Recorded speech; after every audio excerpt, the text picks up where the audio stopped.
actually vote at all. But those fears proved to be unfounded. We saw something very few predicted, even thought possible.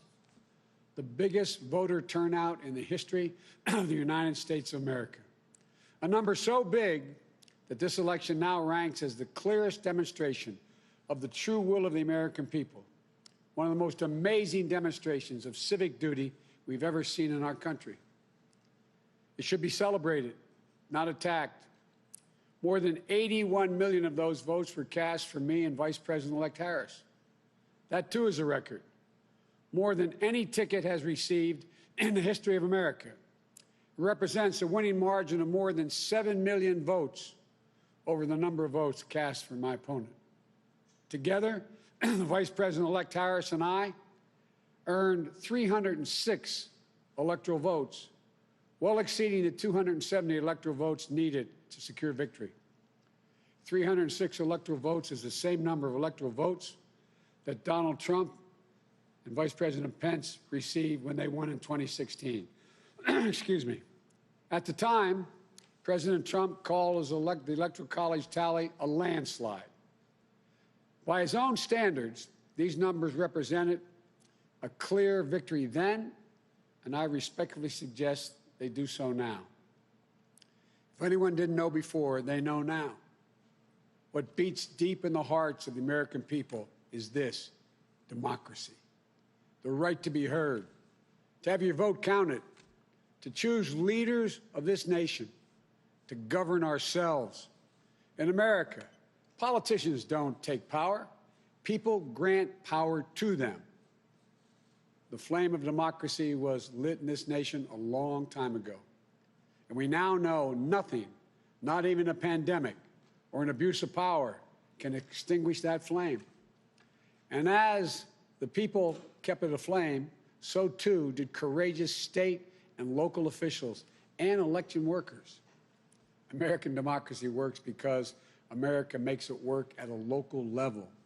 One of the extraordinary things we saw this year was that everyday Americans, our friends and our neighbors, often volunteers, Democrats, Republicans, independents, demonstrating absolute courage.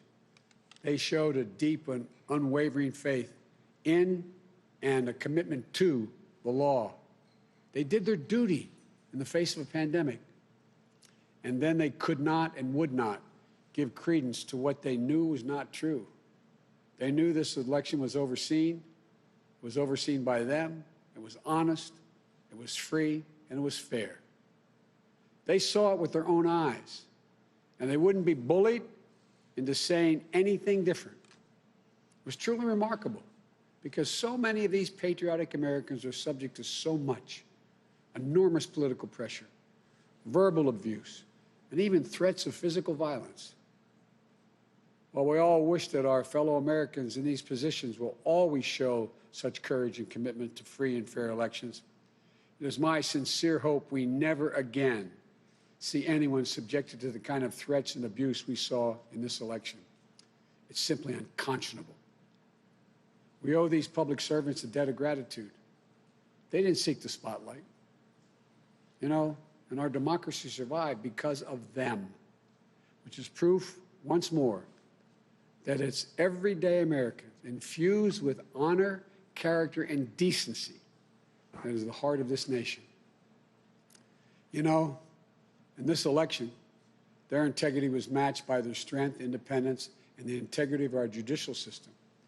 In America, when questions are raised about the legitimacy of any election, those questions are resolved through the legal processes. And that's precisely what happened here. The Trump campaign brought dozens and dozens and dozens of legal challenges to test the result. They were heard again and again. And each of the time they were heard, they were found to be without merit. Time and again, President Trump's lawyers presented arguments to state officials, state legislatures, state and federal courts, and ultimately to the United States Supreme Court twice. They were heard by more than 80 judges across this country, and in every case, no cause or evidence was found to reverse or question or dispute the results. A few states went for recounts. All the counts were confirmed. The results in Georgia were counted 3 times. Didn't change the outcome. The recount conducted in Wisconsin actually saw our margin grow. The margin we had in Michigan was 14 times the margin President Trump won that state by 4 years ago. Our margin in Pennsylvania was nearly twice the size of the Trump margin 4 years ago. And yet, none of this has stopped baseless claims about the legitimacy of the results.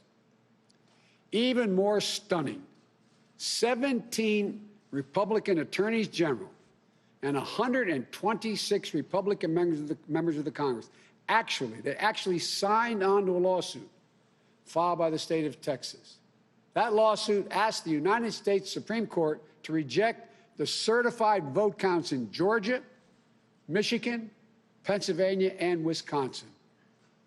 This legal maneuver was an effort by elected officials and one group of states to try to get the Supreme Court to wipe out the votes of more than 20 million Americans in other states, and to hand the presidency to a candidate who lost the Electoral College, lost the popular vote, and lost each and every one of the states whose votes they were trying to reverse. It's a position so extreme, we've never seen it before. A position that refused to respect the will of the people, refused to respect the rule of law, and refused to honor our Constitution. Thankfully, a unanimous Supreme Court immediately and completely rejected this effort. The court sent a clear signal to President Trump that they would be no part of an unprecedented assault on our democracy. Every single avenue was made available to President Trump to contest the results. He took full advantage of each and every one of those avenues. President Trump was denied no course of action he wanted to take. He took his case to Republican governors and Republican Secretary of State, as he criticized many of them, to Republican state legislatures, to Republican-appointed judges at every level.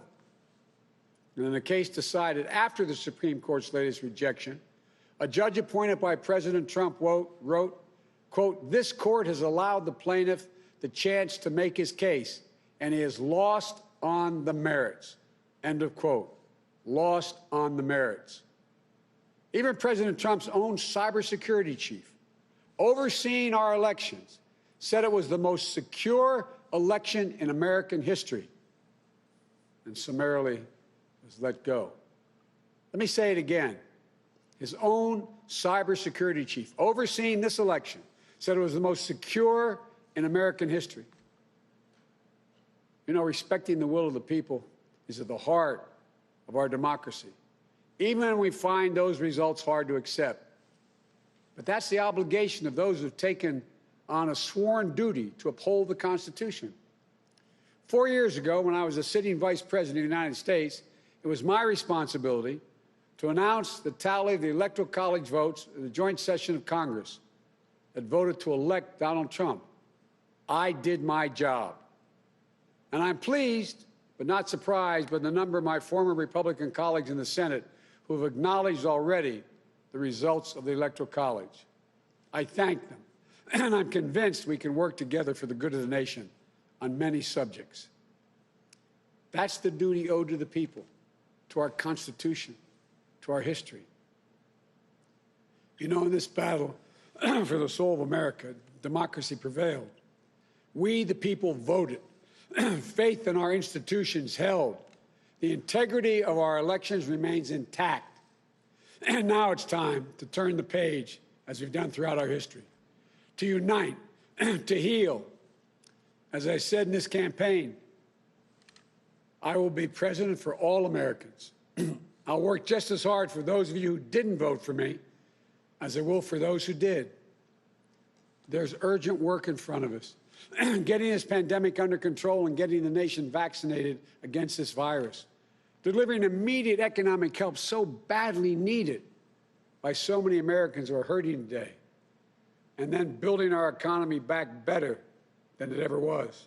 In doing so, we need to work together to give each other a chance to lower the temperature.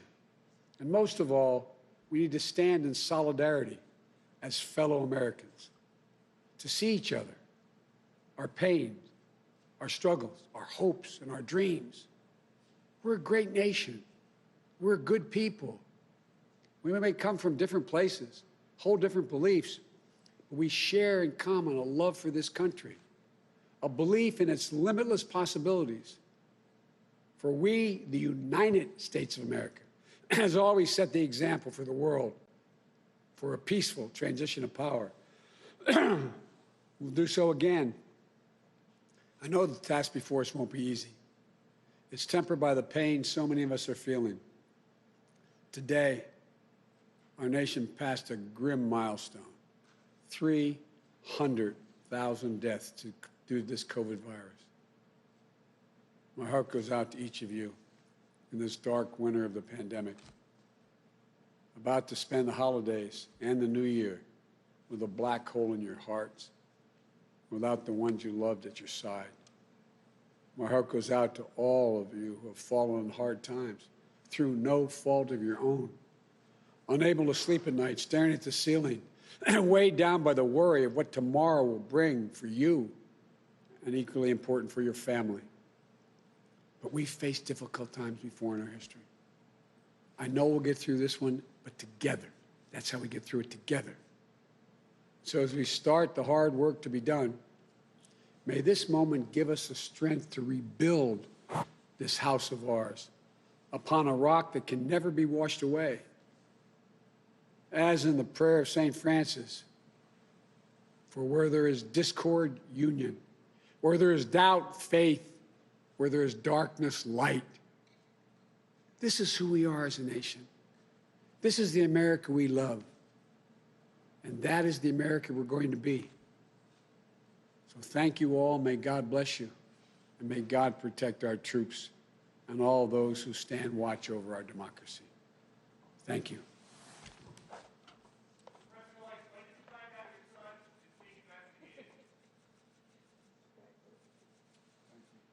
Thanks for the congratulations. Appreciate it. Thank you.